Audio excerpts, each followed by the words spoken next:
فاتحہ۔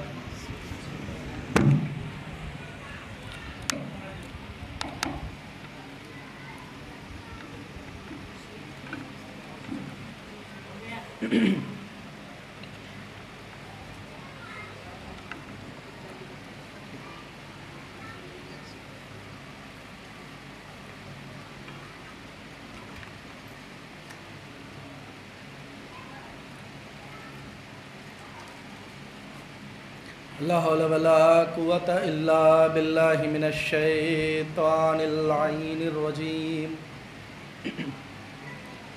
بسم الله الرحمن الرحيم۔ الحمد لله رب العالمين، الصلاة والسلام تحية والإكرام على نبي الأمي القرشي الهاشمي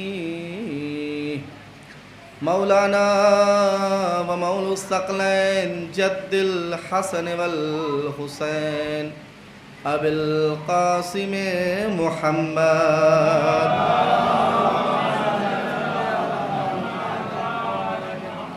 وعلى طيبين الطاهرين المعصومين المظلومين ولعنة الله على أعدائهم أجمعين۔ أما بعد، فقد قال الله سبحانه وتعالى في كتابه الكريم: بسم الله الرحمن الرحيم، إنما يريد الله ليذهب عنكم الرجس أهل البيت ويطهركم تطهيرا۔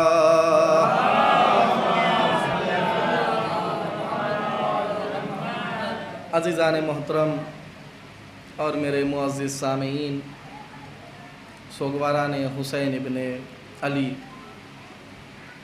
ہم اور آپ اس عزاخانہ بلگرامی کی تیسری مجلس میں تشریف فرما ہیں، اور محرم الحرام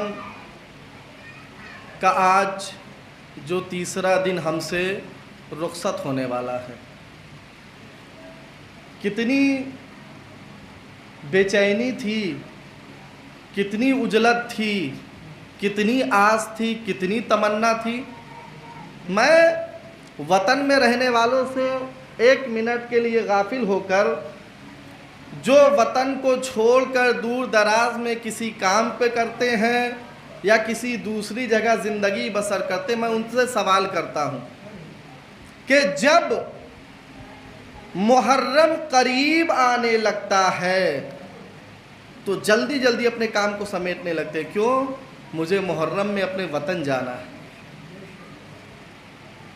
کسی کو 12 دن کی چھٹی ملی ہے، کسی کو 10 دن کی ملی ہے، کسی کو 14 دن کی ملی ہے، کسی کا ٹکٹ بھی واپسی کا ہے، لیکن ہمارے لیے تو کوئی بہت بڑی بات نہیں ہے۔ جیسے محرم ویسے عام دن، چونکہ ہم وطن میں رہتے ہیں، لیکن ان سے پوچھئے کہ جو وطن میں صرف اور صرف محدود مدت کے لیے آئے ہیں، ان کے لیے ایک دن جب گزرتا ہوگا تو کہتے ہوں گے کہ آج اتنی جلدی 2-3 محرم ختم ہو گئی، مجھے تو معلوم بھی نہیں چلا، آج 3 محرم ہو گئی۔ کہا اس پر تو نظر ہے، لیکن نظر اس پر بھی ہونی چاہیے کہ 3 محرم ختم ہو گئی، اس کا مطلب یہ ہوا کہ حسین ابن علی کو ہم سے رخصت ہونے میں صرف اور صرف 7 سے 8 دن بچے۔ عزاخانے ویران ہو جائیں گے، بستی ویران ہو جائے گی، اداس ہو جائے گی، آنے والے چلے جائیں گے۔ لیکن کیا کوئی ایسی چیز ہے کہ ہمارے جانے کے بعد بھی لوگوں کے دل میں ہماری محبت برقرار رکھے؟ کیا تمہارا عمل، تمہارا اخلاق ایسا ہونا چاہیے کہ تم چلے جاؤ لیکن تمہاری محبت ہمارے دل سے نہ جائے؟ کہتے ہیں کہ عطر بیچنے والا کبھی چلاتا نہیں ہے کہ میں عطر بیچ رہا ہوں، میں پرفیوم بیچ رہا ہوں۔ کیوں؟ کبھی باہر نکلے دیکھا کہ خوشبو آ رہی تھی، گلی معطر ہے، لگتا ہے ادھر سے کوئی عطر بیچنے والا گزرا ہے۔ کیسے پہچانا؟ کہ اس کی خوشبو سے پتا چلا کہ ادھر سے عطر بیچنے والا گیا ہے۔ کہ ایسے ہی اپنے کردار میں اخلاق کی خوشبو بسا لو، جدھر سے گزرو لوگ سمجھے حسین کا چہلے والا گزرا ہے۔ صلوات پڑھے محمد و آل محمد پر۔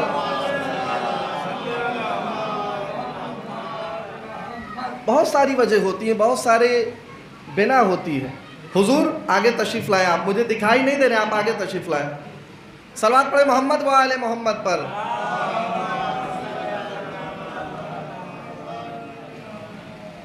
تو کردار ایسا ہونا چاہیے، اخلاق ایسا ہونا چاہیے۔ میں ایک اور بات کہوں، میرے والد مرحوم اس دنیا سے چلے گئے، ان کے لیے ہمیں صالح ثواب کی مجلس کرتے ہیں۔ میرے دادا مرحوم اس دنیا سے گئے، ہم لوگ ان کے لیے صالح ثواب کی مجلس کرتے ہیں۔ لیکن جو میرے دادا کے والد صاحب تھے سید فیاض حسین زیدی صاحب، ان کے صالح ثواب کی مجلس ہوتی ہے؟ ہمیں نہیں یاد ہے کہ ہوتی۔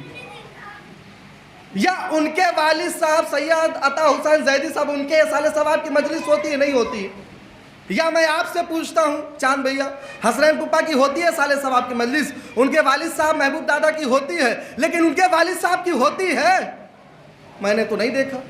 یا نقوی صاحب آپ بتائیں، اپنے والد صاحب کی کرتے ہیں، اپنے دادا کی کرتے ہیں، پر دادا کی کرتے ہیں؟ کیوں نہیں کرتے ہیں؟ سوال کا جواب دیں۔ کیا صرف اور صرف باپ کا حق تھا کہ اس کی مجلس کرے؟ دادا کا حق نہیں تھا کہ مجلس کرے؟ یا دادا کا حق تو تھا، پر دادا کا حق تھا کہ نہیں تھا کہ آپ کی مجلس، آپ ان کی مجلس کریں؟ کیوں؟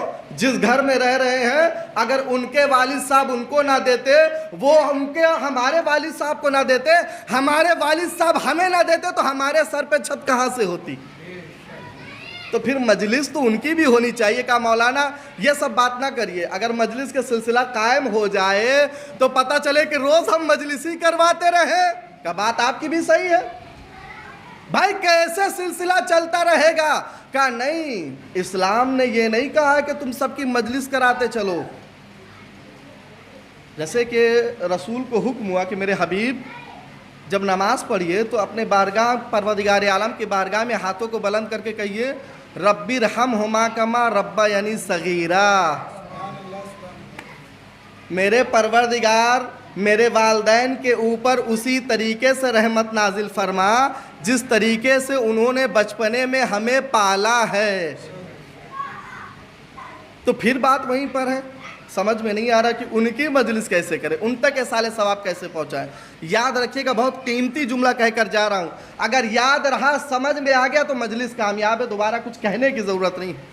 کہ اپنی نسل میں اپنے بچوں کو تربیت ایسی دو جب تک اس کا اچھا اخلاق باقی رہے گا تمہارے لیے صالح ثواب ہوتا رہے گا۔ صلوات پڑھے محمد و آل محمد پر۔ کیوں؟ اخلاق، انسان مر جاتا ہے، انسان کا اخلاق کبھی نہیں مرتا۔ انسان چلا گیا لیکن اس کا اخلاق باقی ہے۔ ہم مجلس حسین ابن علی میں بیٹھے ہیں۔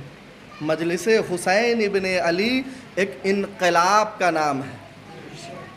انقلاب جب تک فکر میں نہیں آئے گا تب تک انقلاب عمل میں نہیں آ سکتا۔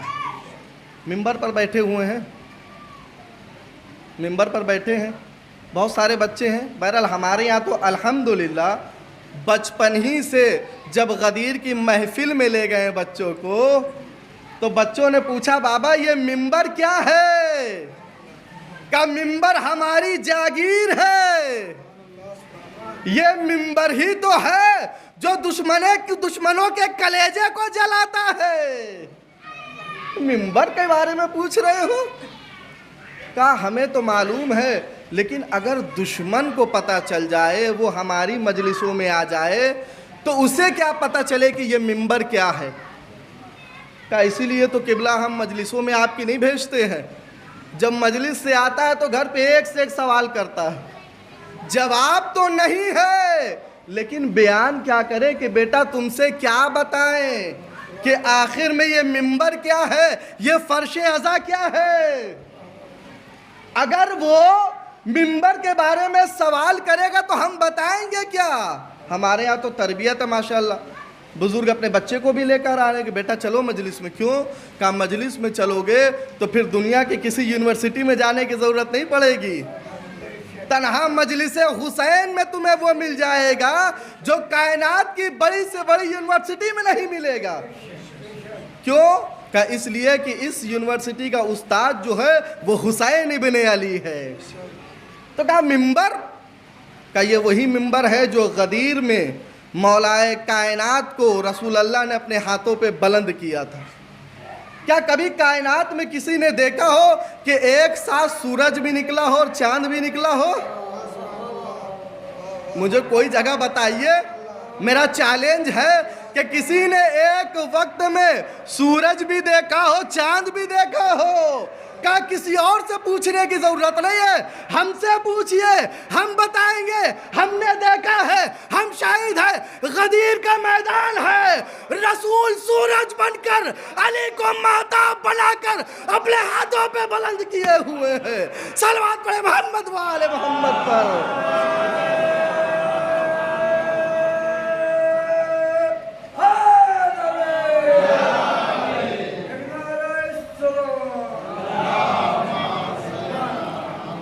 اب مجلس میں نہیں بیچتے، بیٹا بدعت ہے جانا۔ جب مجلسی میں نہیں آئے گا تو سمجھے گا کیسے، دین کو کیسے پہچانے گا؟ کہا نہیں، اگر مجلس میں گیا تو جس دین پر ہمیں وہ دین بھی خراب ہو جائے گا، تو لہذا مجلس میں مجھے نہیں بھیجنا ہے۔ مجلس میں کیوں نہیں بھیجنا؟ کہ مجلس میں بدعت ہے جانا۔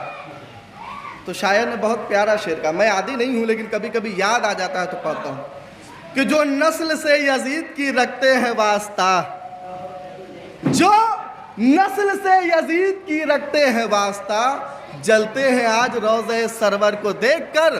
تو مجلس میں آنا اس لیے بدعت بتا دیا، ارے یادیں غدیر آتی ہے منبر کو دیکھ کر۔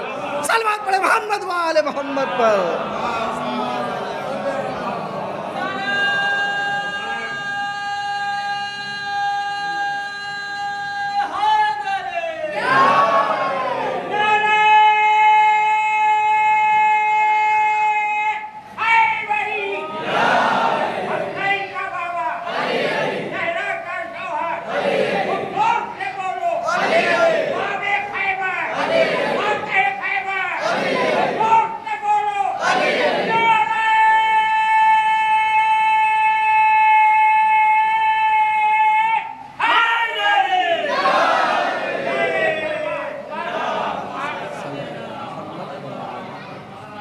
ظاہر سی بات ہے کہ مجلسی میں نہیں آئیں گے تو ساری چیزیں ختم ہو جائیں گی۔ اب مسئلہ یہ ہے کہ ہم سے یہ کہا جاتا ہے کہ مولانا تبرہ پڑھیے مثلا، تو یہ بتائیے کسی کو برا کہنے کا نام تبرہ ہے اسلام میں؟ میں آپ سے پوچھتا ہوں، میں منبر سے کسی کا نام لے کر بولوں یہ تبرہ ہے؟ اسلام نے کہا یہ تبرہ نہیں ہے۔ کہ تمہیں ضرورت کیا ہے کسی کا نام لینے کی؟ اور ہمیں ضرورت کیا ہے؟ ہمارے پاس آپ کو یاد کرنے کا وقت نہیں ہے۔ کیوں؟ ہمارے پاس جب علی جیسا ہمارا ولی ہے تو ہمارے پاس دوسروں کو یاد کرنے کا وقت ہی کہاں ہے؟ رسول نے کیا فرمایا؟ یا علی، اگر کائنات کے تمام سمندر دریا دعوات بن جائیں، جتنے اشجار ہیں ان کے پتے ورق بن جائیں، اور جنات و انسان و فرشتے مل کر چاہے کہ آپ کی فضیلت لکھ دے تو ممکن نہیں ہے۔ جس علی کی اتنی فضیلت ہو، ارے ہمیں وقت اتنا نہیں ملتا کہ ہم علی کا ذکر کر سکے تو ہم آپ کا ذکر کہاں سے کریں گے؟ صلوات پڑھیں محمد و آل محمد پر۔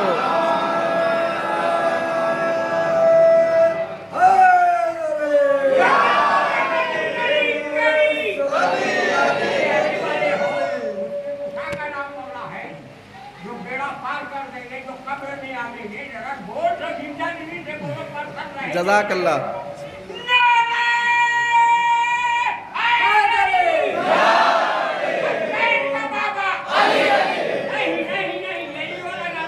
جزاک اللہ جزاک اللہ.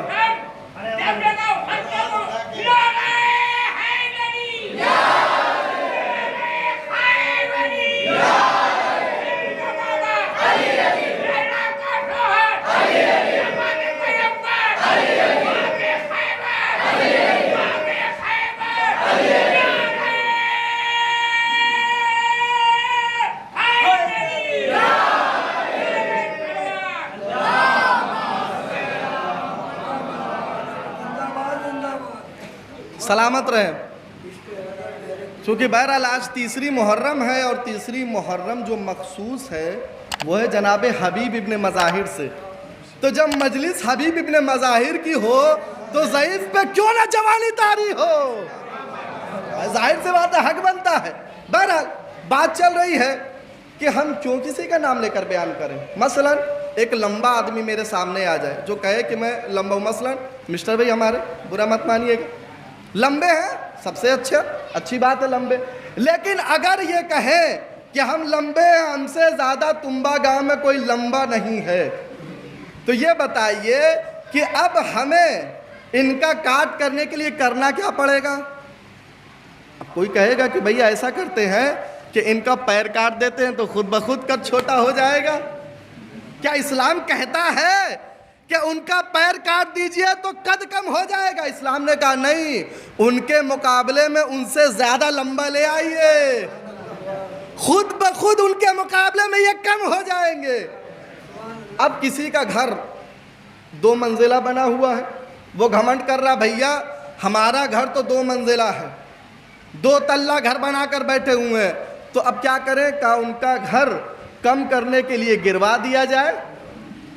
کہا دنیا کے اور مذہب تو ایسا کہتے ہوں گے لیکن اسلام ایسا نہیں کہتا. اسلام کیا کہتا ہے؟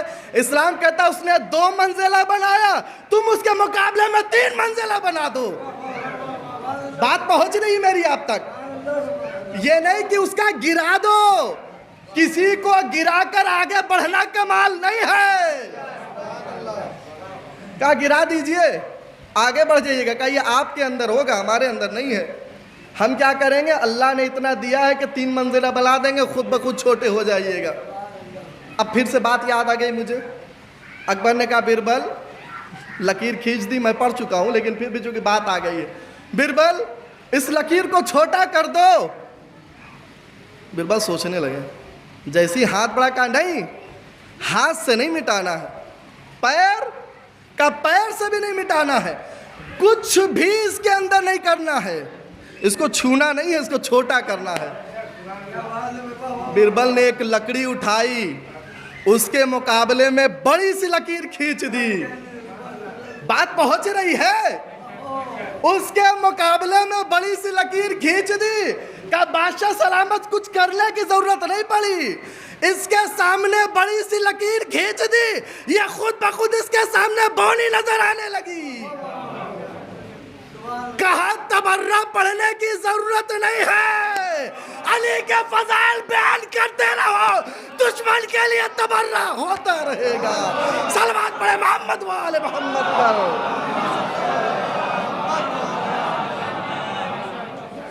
ہمیں ضرورت نہیں ہے دوسروں کی بات کرنے کی. وقت کہاں ہے؟ یہ منبر اسی لیے تھوڑی نہیں ملا ہے کہ ہم آپ کا تذکرہ کریں گے. بقول ایک صاحب کہ ہمیں کوئی پیسہ بھی دے اور کہے کہ اگر ان کا ذکر کریے تو ہم بیت الخلاء میں بھی جا کر تذکرہ نہ کریں. کیوں؟ ہمارے پاس وقت نہیں ہے. جس کا تذکرہ کرنے کے لیے ہمارے دین میں مسجد میں اجازت دی گئی ہو، اس کا مطلب یہ ہے کہ اس کا نام بابرکت ہوگا، اس کا کردار اتنا بلند کردار ہوگا کہ خود خدا کا رسول اس کی تعریف کرتے ہوئے نظر آئے گا. میں نے دن میں ایک بات کہی تھی، اگر اجازت ہو تو دہراؤں کہ پروردگار عالم نے کیا کہا؟ میرے حبیب آپ کا سایہ نظر نہیں آئے گا. کیوں نہیں نظر آئے گا؟ اس لیے کہ خدا کو گوارا نہیں ہے کہ میرے محبوب کے سائے پہ بھی کسی کے قدم پڑے. پروردگار بات سمجھ میں نہیں آئی، اتنی زیادہ محمد سے محبت کہ سائے پہ بھی کسی کے قدم نہ پڑے، تو میں نے تاریخ میں دیکھا کہ پشت پر حسین ہے، دوست پر علی ہے۔ صلوات پڑھے محمد و آل محمد پر۔ اس محمد کے سائے کی بات کر رہا ہے، اور دیکھا کہ وہی رسول علی کو اپنے دوش پر بٹھائے ہوئے من کنت مولا ہو فہذا علی مولا کہہ رہے ہیں۔ کہ یاد رکھو قرآن کے اوپر صحیفے سجادیہ رکھ سکتے ہیں مولانا؟ نہیں رکھ سکتے۔ نہج البلاغہ رکھ دیا جائے؟ کیوں؟ مولا علی کا کلام ہے، کوئی کتاب نہیں۔ وظائف الابرار، تحفۃ العوام کا مولانا نام مت گنوائیے، قرآن کے اوپر کوئی کتاب نہیں آ سکتی۔ تو قرآن کے اوپر کیا رکھ سکتے ہیں؟ کہ قرآن کے اوپر قرآن رکھ سکتے ہیں۔ قرآن کے اوپر قرآن ایسا نظر آئے گا جیسے نور کے اوپر نور ہے۔ کہ رسول قرآن تھے، رسول کے اوپر علی ایسے لگ رہے تھے جیسے قرآن کے اوپر قرآن تھا۔ صلوات پڑھے محمد و آل محمد پر۔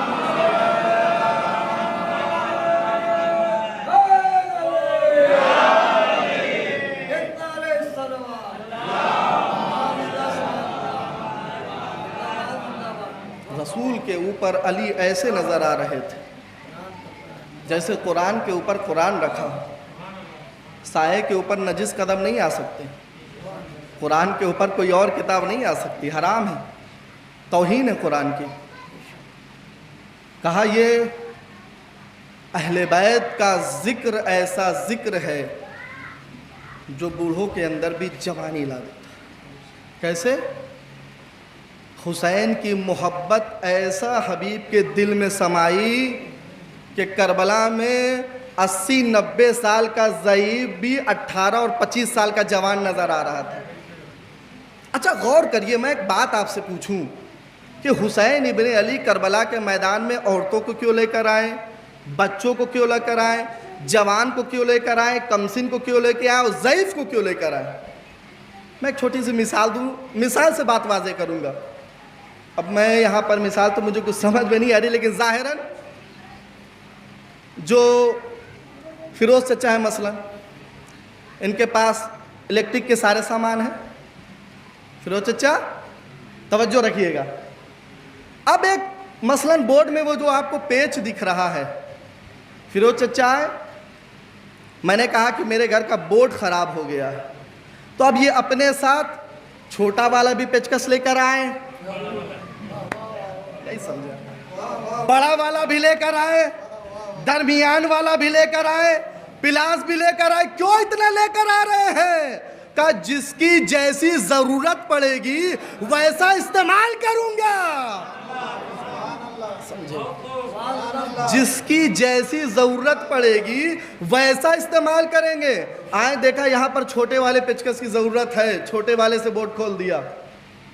دوسرے بورڈ کی جانب بڑھے، دیکھا اس میں میڈیم والے کی ضرورت ہے، میڈیم والا لگا کر کھول دیا۔ اگر بڑا لے کر آتے ضرورت چھوٹے کی پڑتی تو واپس جانا پڑتا۔ اب دوسری مثال، بات کو اور واضح کر دوں، جالی والے جو ہمارے یہاں دروازے ہوتے ہیں، پتلی پتلی جالی ہوتی ہے، مثلا میں کھڑا تھا، ہماری چابی گر گئی اور چھٹک کر تھوڑا دروازے سے اندر چلی گئی، جالی ہے پتلی، ہم نے کوشش کی کہ اپنا ہاتھ ڈالے، بات پہنچ رہی ہے، ہم نے کوشش کی کہ اپنا ہاتھ دروازے کے اندر ڈالے، کہا نہیں، جالی اتنے کم فاصلے پر ہے کہ بڑے کا ہاتھ نہیں جا سکتا۔ میں نے دیکھا ایک چھوٹا بچہ کھیل رہا تھا، پکڑ کر لایا، بھیا یہاں آؤ، میرا ایک کام کر دو، تم چھوٹے ہو، تمہارے ہاتھ کا سائز بھی چھوٹا ہے، اس دروازے کی جالی کے اندر میری چابی گر گئی ہے، ذرا ہاتھ ڈال کر نکال دو۔ اس نے جیسے ہی کوشش کی، اس کا ہاتھ آسانی سے پہنچ گیا، نکال کر دے دیا۔ کہا میں اتنا اپنے آپ کو طاقتور سمجھتا ہوں، بڑا ہوں، سب کچھ ہوں، لیکن میں کیوں نہ نکال سکا؟ کہا جہاں پر جس کی ضرورت ہے ویسا استعمال کرنا پڑے گا۔ کہا کربلا کے میدان میں حسین ابن علی جہاں علی اکبر کو لے کر آئے وہاں علی اصغر کو لے کر آئے۔ اگر شامی کے مقابلے میں نیزے کی بات آئے گی تو علی اکبر جائے گا، حربلا کے تیر کے جواب میں میرا علی اصغر جائے گا۔ صلوات پڑھے محمد وآل محمد پر۔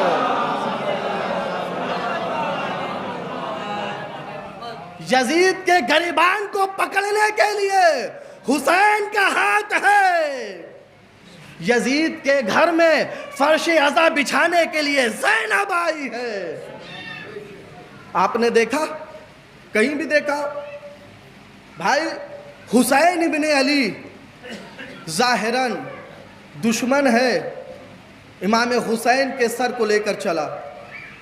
تاریخ نے جملہ لکھا کہ حسین ابن علی کی منزلت کو سلام ہو کہ مرنے کے بعد بھی دشمن نیچے نہیں رکھ رہا بلکہ بلندی پر رکھ رہا ہے، وہ نوک نیزے پر، بلندی پر۔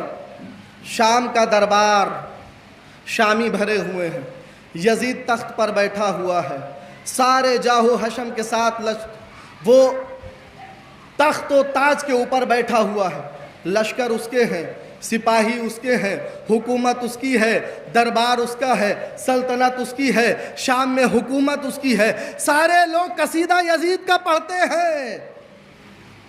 لیکن جیسے ہی زین العابدین نے اپنی زبان کھولی، گویا ایسا لگا کہ جیسے شام کے لشکر کو علی ابن ابی طالب خیبر کی طرح اکھاڑ رہے ہیں۔ وہ جو جاہو حشم کے ساتھ بولا، پتہ یہ چلا خدا نے انتظام کر رکھا تھا۔ مولانا نے بہت بہترین جملہ پڑھا تھا کہ ہم یہ سمجھتے ہیں کہ یزید امام کو گھیر کر لایا تھا، لیکن نہیں، حسین یزید کو گھیر کر لائے تھے۔ حسین یزید کو گھیر کر لائے تھے، اس لیے کہ معلوم ہے تمہارے جتنے بھی آبا و اجداد ہیں بچ کر نکل گئے، لیکن اب تم کسی اور کے ہاتھ نہیں آئے ہو بلکہ حسین کے ہاتھ آئے ہو۔ شاید اس کا فلسفہ سمجھ میں آئے کہ رسول نے کیوں کہا تھا حسین منی وانا من الحسین، کہ حسین مجھ سے اور میں حسین سے ہوں۔ سمجھ میں تو آتا ہے کہ نواسہ اپنے نانا سے ہوتا ہے، لیکن نانا کب نواسے سے ہوتا ہے؟ کب معلوم چل جائے گا؟ کربلا آنے دو، اس وقت پتہ چلے گا کہ حسین سے رسول کیسے ہیں۔ دربار ہے، سجا ہوا ہے، لیکن جیسے ہی زین العابدین نے اپنی زبان گویا کی، فضیلت بیان کرنا شروع کی، تمام درباری حیران ہو گئے کہ ہے کون؟ پتہ یہ چلا کہ دربار یزید کا، حکومت یزید کی، سپاہی یزید کے، لیکن فضیلت حسین کی بیان ہو رہی ہے۔ یا جملے کو بدل کر یوں کہہ دوں کہ قصر فرعون کا ہوگا، تربیت موسیٰ کی ہوگی۔ صلوات پڑھے محمد وآل محمد پر۔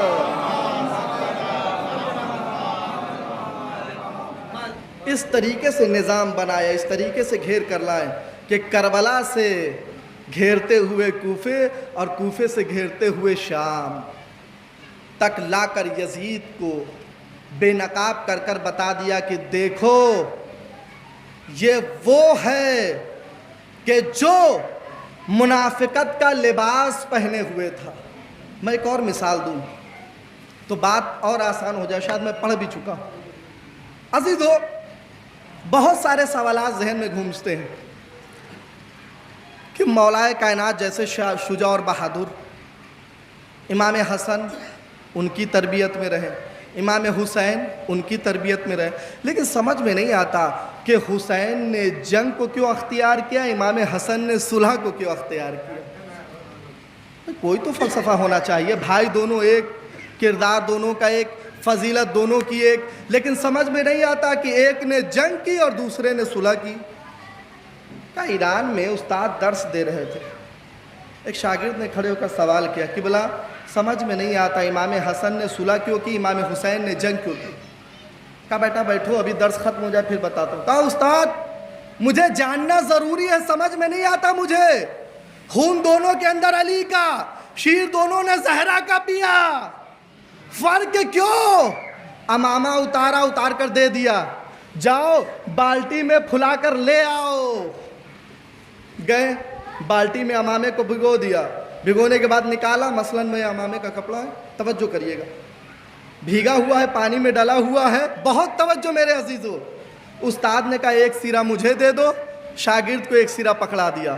اب شاگرد سے کہا گھمانا شروع کرو، میری طرف دیکھیے گا، بات واضح ہو جائے گی انشاءاللہ۔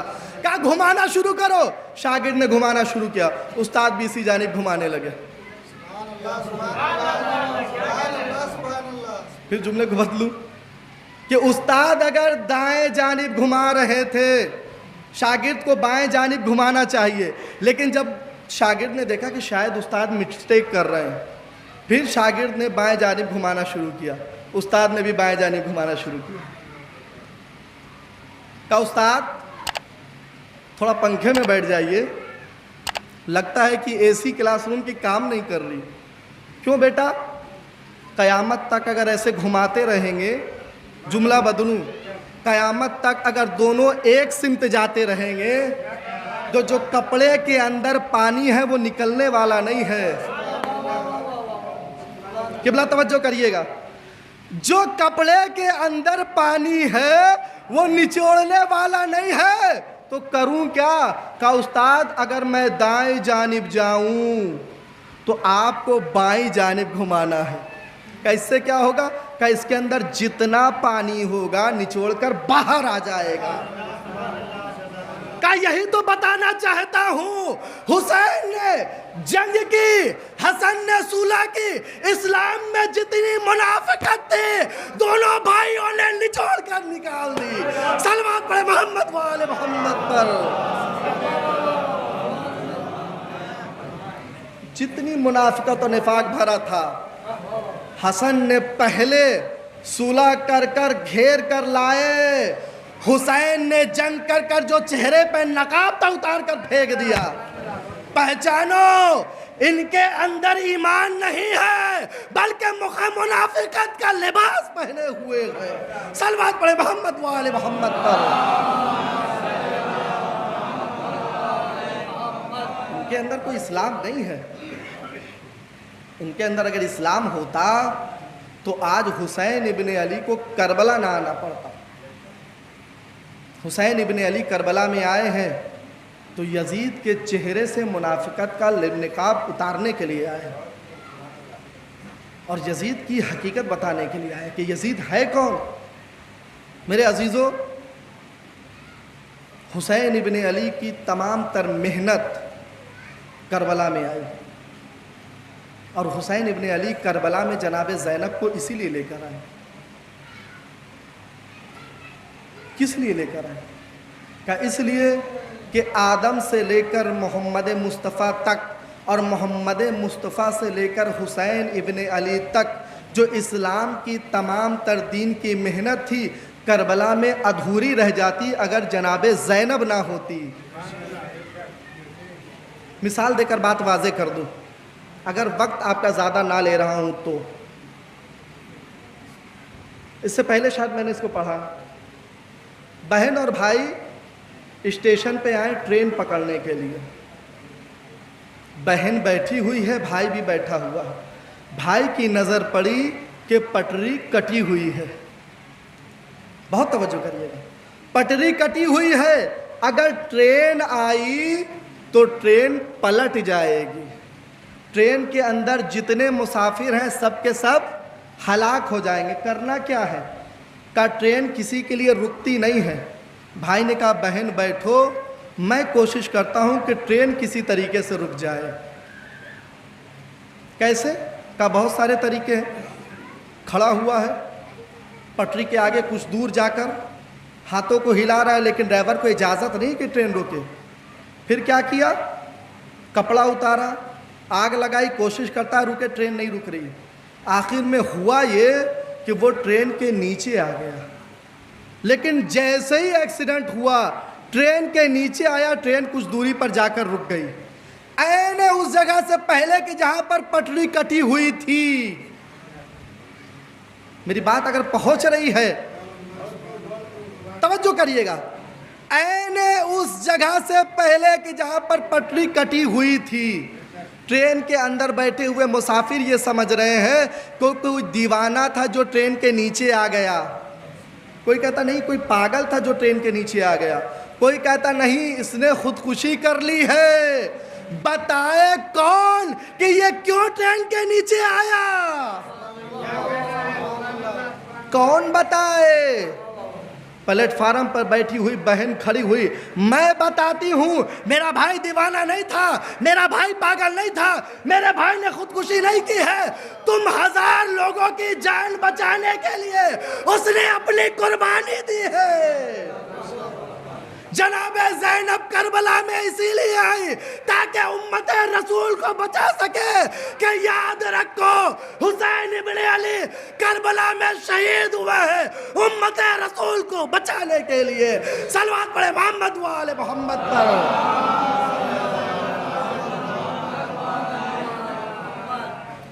جو محمد مصطفیٰ کی محنت کو کربلا میں لا کر بچا لے اسے حسین کہتے ہیں. جو حسین کی محنت کو قیامت تک کے لیے بچا لے اسے زینب دلگیر کہتے ہیں. صلوات پڑھے محمد و آل محمد پر. یہ عزاداری جناب زینب کی محنت ہے.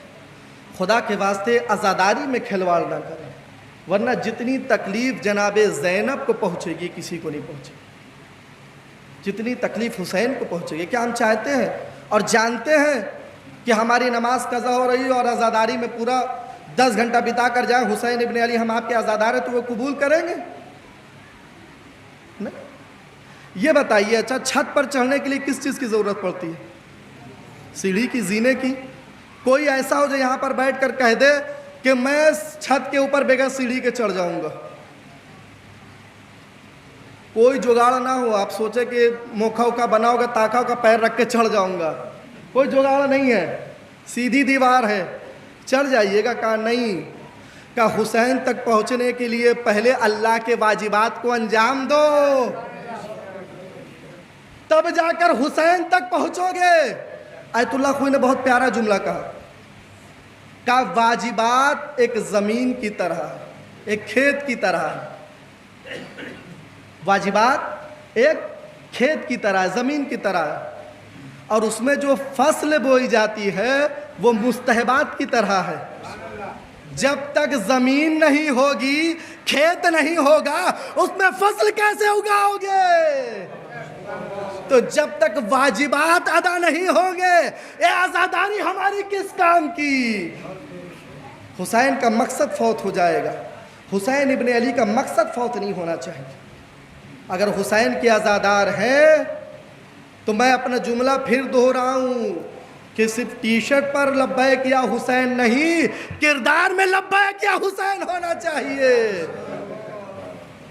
صرف یا ابوالفضل العباس کی پٹی نہیں ہونی چاہیے بلکہ یا ابوالفضل العباس کی طرح وفا بھی ہونی چاہیے.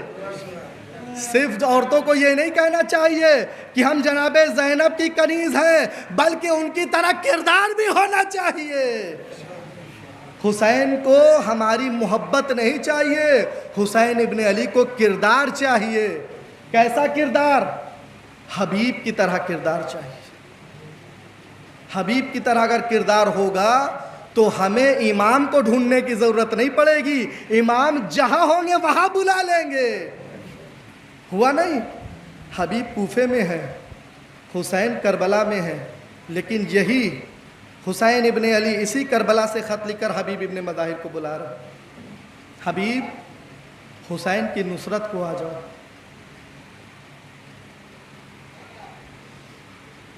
حبیب حسین کی نصرت کو آ جاؤ. کس عالم میں؟ اس عالم میں کہ حسین کربلا میں گھرے ہوئے ہیں, بلکہ جملے کو بدل کر یوں کہا جائے کہ حبیب زہرا کا لال شام کی بدلیوں میں گھر گیا ہے. کوئی نصرت کو نہیں آ رہا، لیکن یزید کی طرف لشکر بلشکر لوگ جمع ہو رہے ہیں۔ حسین یکو تنہا ہے، وہ حسین کہ جو ٹھوکر مار دے تو پانی بہنے لگے، وہ حسین کہ جس کی طرف گھور کر دیکھ لے ملک الموت اس کے سامنے آ جائے، وہ حسین آج یکو تنہا ہے۔ حبیب ابن مظاہر اپنے گھر پہ کھانا تناول کر رہے ہیں، ڈک الباب ہوا، کون؟ کا حسین کا قاصد ہوں۔ حسین کا نام سننا تھا کہ ایک مرتبہ حبیب تڑپ کر کھڑے ہو گئے، حسین کا قاصد۔ دوڑے، دروازے کے قریب پہنچے، جلدی سے دروازہ کھولا، کھولنے کے بعد ایک مرتبہ خط کو لیا، لینے کے بعد خط کا بوسہ دیا، بوسہ دینے کے بعد اپنی شریک حیات کے سامنے خط پڑھتے ہیں اور روتے جاتے ہیں۔ کہا کیا ہوا؟ کہا حسین کا خط ہے۔ کیا لکھا ہے؟ حسین گھرے ہوئے ہیں، مصیبت میں دو چار ہو رہے ہیں، حسین نے مجھے مدد کے لیے بلایا۔ حبیب کیا چاہتے ہو؟ کہا چاہنا کیا ہے، مجھے تمہاری فکر ہو رہی ہے۔ ایک مرتبہ شریک حیات نے حبیب کی طرف گھور کر دیکھا، اے حبیب میرے ہاتھ کی چوڑی لے لو، اپنی تلوار مجھے دے دو۔ اللہ اکبر! حبیب ابن مظاہر تڑپ گئے، اے میرے پروردگار، حسین پہ کون سا ایسا وقت آ گیا ہے کہ گھر کی عورتیں بھی حسین کی نصرت کرنا چاہتی ہے۔ اے حبیب جتنی جلدی ہو سکے حسین کی نصرت کو پہنچو۔ کوفے کے حالات صحیح نہیں تھے، حبیب نے اپنے غلام کو بلایا، یہ میرا گھوڑا لو، یہ میری تلوار لو اور جا کر کوفے کے باہر میرا انتظار کرو۔ حبیب کو جاتے جاتے دیر ہوئی، دیکھتے کیا ہے کہ غلام گھوڑے سے لپٹ کر کہتا ہے، اے اسم باوفا گھبراؤ نہیں، رو نہیں، اگر میرا آقا نہ آیا تو میں حسین کی نصرت کو جاؤں گا۔ یہ دوسری جگہ ہے جہاں حبیب ابن مظاہر نے کہا، اے میرے پروردگار حسین پہ کیسا وقت آ گیا کہ غلام حسین کی نصرت کرنا چاہتا ہے۔ حبیب ابن مظاہر نے غلام کو آزاد کیا، گھوڑے پر سوار ہوئے، کربلا کا رخ کیا۔ جتنی جلدی چاہتے ہیں کہ کربلا پہنچ جائے، کربلا پہنچے۔ اب تک یزیدیوں کے لشکر میں شور ہوتا تھا، جیسے ہی حبیب پہنچے حسین کے چہرے پر مسکراہٹ آئی۔ قریب سے جناب زینب نے پوچھا کہ حسین کے مسکرانے کی وجہ کیا ہے، خیام حسینی میں خوشی کیوں ہے؟ کہ ایک آقا زادے، اے شہزادے، آپ کے بھائی بچپن کا دوست حبیب آئے ہیں۔ اجرکم اللہ۔ ہاں میرے عزیزو، خدا آپ کو کوئی غم نہ دے سوائے غم حسین مظلوم کے۔ جیسے جناب زینب نے سنا، آواز دیے، کنیز میرا ایک کام کرو گی؟ شہزادی حکم دیجئے۔ ارے جاؤ، اور جانے کے بعد حبیب کو زینب کا سلام کہلوانا۔ ارے کنیز باہر آئی، اے حبیب تمہارا مقدر جاگ گیا۔ ارے کونین کی شہزادی تمہیں سلام کہلوا رہی ہے۔ ارے یہ تیسرا مقام تھا، حبیب نے زمین کربلا میں خود کو گرا دیا۔ ارے رخسار پہ تماچے مارے۔ اے میرے اللہ، یہ وقت آ گیا کہ شہزادی غلام کو سلام کرے۔ اے میرے مولا مجھے اجازت دیجئے کہ میں کربلا کے میدان میں جاؤں اور اپنی قربانی پیش کروں۔ حسین ابن علی نے کہا جاؤ حبیب، خدا حافظ۔ حبیب ابن مظاہر نکلے، ارے میدان میں آئے، دشمنوں کے سامنے آئے، لیکن وہ بھوکا پیاسا کب تک لڑتا؟ زمین کربلا پر گرا۔ حسین ابن علی مدد کو آئے۔ اے حبیب تم میرے مہمان تھے، مگر میں مہمانی کا حق ادا نہ کر سکا۔ ارے زانو پر سر کو رکھا، ارے سر کو ہٹایا۔ اے میرے مولا، آج حبیب گرا تو آپ نے آغوش میں لیا، کل یہی زمین ہوگی، آپ ہوں گے، لیکن کوئی آپ کی مدد کرنے والا نہیں ہوگا۔ سیعلم الذین ظلموا ایا منقلب ینقلبون، انا للہ و انا الیہ راجعون۔ رضا بقضائہ و تسلیما لامرہ۔ الہی بحق زہرا ابیہا و بعلہا و بنیہا، میرے معبود تجھے واسطہ ہے محمد والے محمد کا، میرے معبود تجھے واسطہ ہے حسین غریب کا، شیعان علی جہاں کہیں بھی ان کی جان مال عزت آبرو کا تحفظ فرما۔ میرے معبود جتنے بھی عزادار اس مجلس میں تشریف فرما ہیں، جتنے بھی عزادار چاہے وہ مرد ہوں یا عورت ذکر کو جہاں سے بھی سن رہے ہیں، تمام عزادار کی تمام دلی حاجتوں کو پورا فرما۔ میرے معبود جتنے بھی بے روزگار ہیں انہیں روزی حلال عنایت فرما۔ میرے معبود جتنے بھی بے اولاد ہیں انہیں جناب علی اصغر کے صدقے میں اولاد صالح عنایت فرما۔ میرے معبود جتنے بھی بیمار ہیں انہیں بیمار کربلا کے صدقے میں شفائے کامل و عاجل عنایت فرما۔ میرے معبود ہماری دعاؤں میں سب سے بہترین اور سب سے افضل دعا ہمارے امام زمانہ کے ظہور میں تعجیل فرما، ہمیں ان کے ناصر و مددگار میں مشہور فرما۔ وتقبل منا انک انت السمیع العلیم ماتم حسین۔